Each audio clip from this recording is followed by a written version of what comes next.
ہماری تو توجہ یہ ہے کہ یہ چہرے کے میل کچیل نکلیں، بدن کی میل کچیل دور ہو، ہمارے کپڑے بڑے ستھرے ہونے چاہیے۔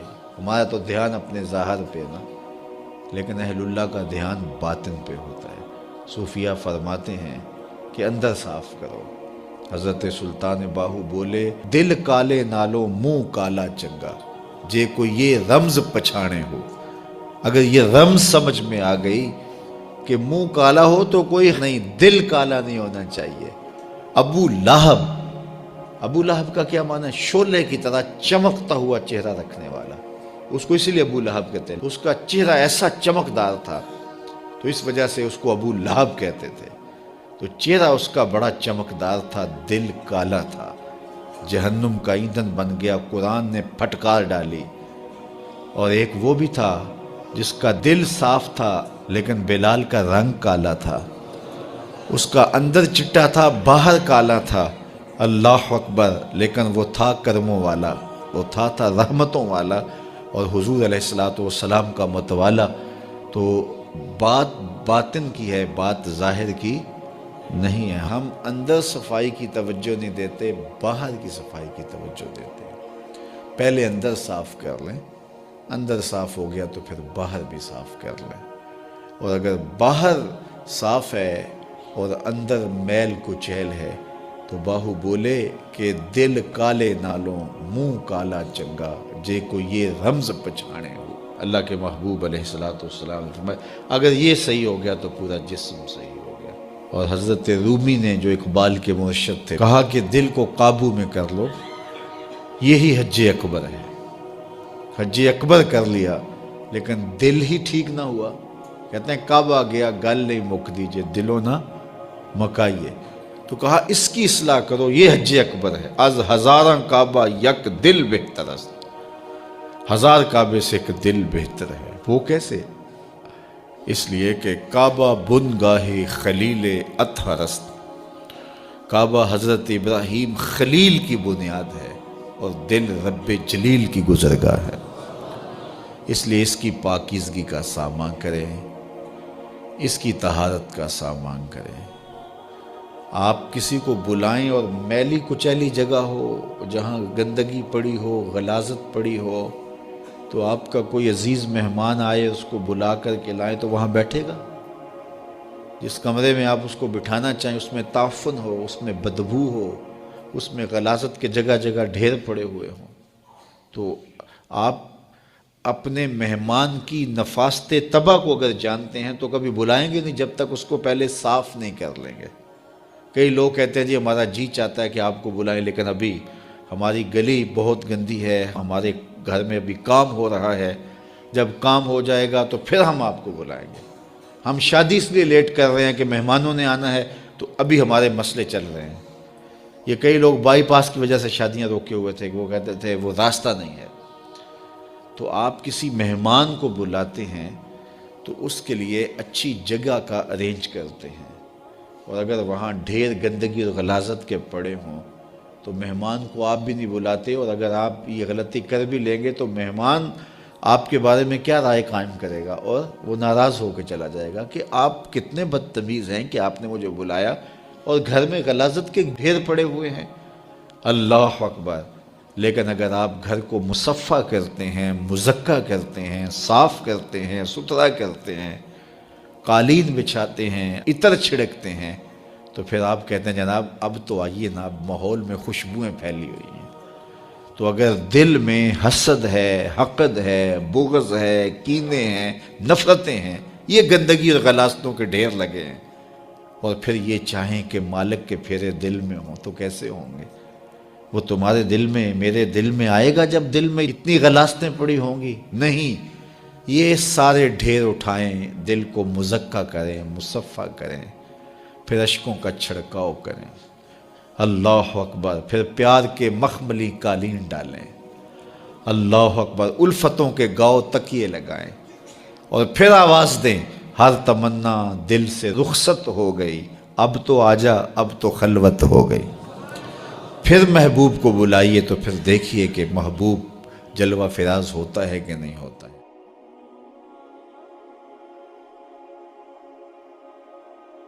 مصر کے اندر حضرت موسیٰ علیہ السلام نے ایک کبتی کو تھپڑ مار دیا تھا، قرآن مجید کے دامن میں یہ واقعہ موجود ہے۔ تو آپ کی جلالت اور آپ کے زور کی تاب نہ لاتے ہوئے وہ وہیں ڈھیر ہو گیا، اس کی موت واقع ہو گئی۔ تو مصر کے حالات کشیدہ ہو گئے اور حضرت موسیٰ علیہ السلام کو مصر چھوڑنا پڑا۔ تو وہ شہر مدین کی جانب جا رہے تھے کہ راستے کے اندر ایک کنواں تھا، وہاں کچھ لوگ اپنے جانوروں کو پانی پلا رہے تھے۔ تو حضرت موسیٰ نے دیکھا کہ دو پردہ دار خواتین ہیں، وہ اپنے جانوروں کو ایک سمت لیے کھڑی ہیں، سمجھ گئے کہ مردوں کے ہجوم میں آنا نہیں چاہ رہی، ان کا حیا مانے ہے۔ تو آگے بڑھے اور ان کے جانور ہانکے اور ان کو سیراب کیا اور پھر ان کی جانب ہانک دیے۔ وہ واپس گئیں اور اپنے والد بزرگوار سے کہا کہ ایک سال نوجوان جس کی آنکھوں میں شرم و حیا تھا، اس نے ہمارے ساتھ یہ مہربانی کی۔ تو ان کے والد گرامی نے کہا کہ جاؤ اس کو بلا کے لاؤ۔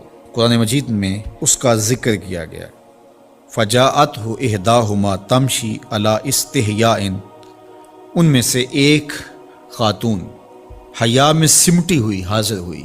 اس نے کہا کہ ہمارے والد گرامی آپ کو بلاتے ہیں، آپ نے ہمارے ساتھ جو مہربانی کی ہے اس کا وہ اجر دینا چاہتے ہیں۔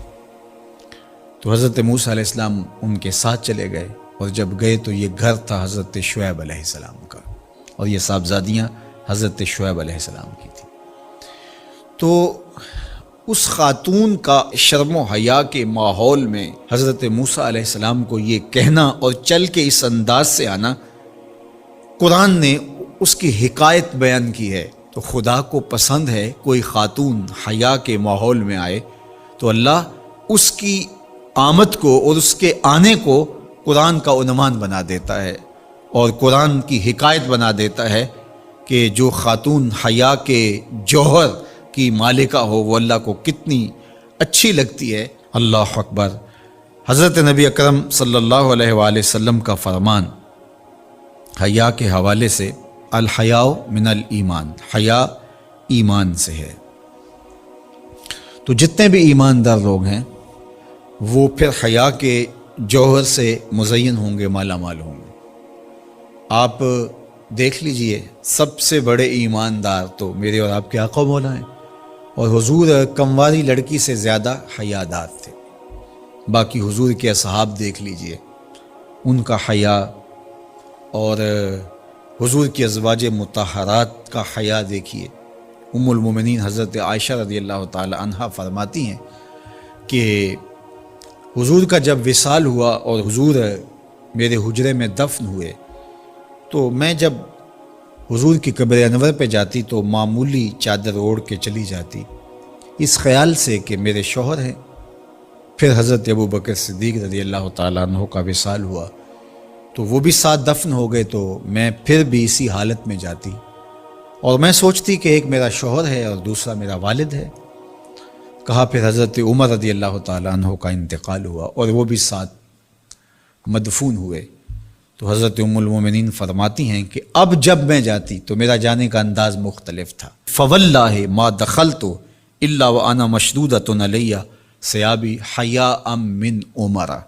کہا اب جب بھی میں جاتی تو خوب اوڑھنی اوڑھ کے اور چادر لے کے جاتی، مجھے عمر سے حیا آتی۔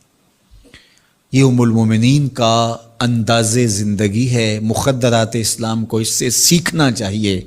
جو قبر میں دفن ہیں ان سے بھی یہ حیا کریں، جو مومنوں کی ماں بھی لگتی ہیں۔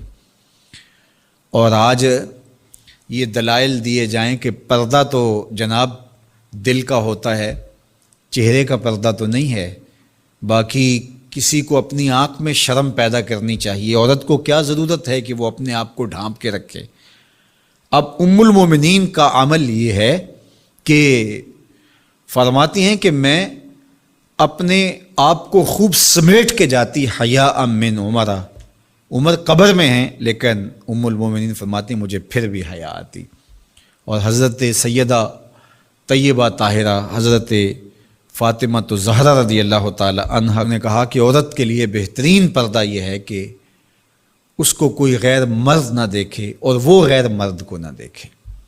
تو جب یہ ہمارا دین ہمیں سکھاتا ہے اور حیا کا یہ سبق دیتا ہے، بڑوں سے حیا کرنے کی تلقین کی گئی، اللہ سے حیا کرنے کی، اس کے رسول سے حیا کرنے کی تلقین کی گئی۔ صحابہ فرماتے ہیں بعض اوقات ہم کچھ پوچھنا چاہتے ہوتے تھے اور حضور کے حیا کی وجہ سے ہم ایک عرصہ تک وہ بات نہیں پوچھ پاتے تھے۔ آج دادا کے سامنے بچے جس طرح بات کرتے ہیں اور جس طرح بچوں سے حیا کا جوہر ختم ہو گیا ہے اور اس کو وہ تہذیب نو کا کرشمہ سمجھتے ہیں اور جدید دور کی کرامت سمجھتے ہیں، یہ دور جدید کی کرامت نہیں ہے، یہ جاہلیت ہے۔ بڑوں کا احترام اور بڑوں کی عزت یہ زندگی کا جم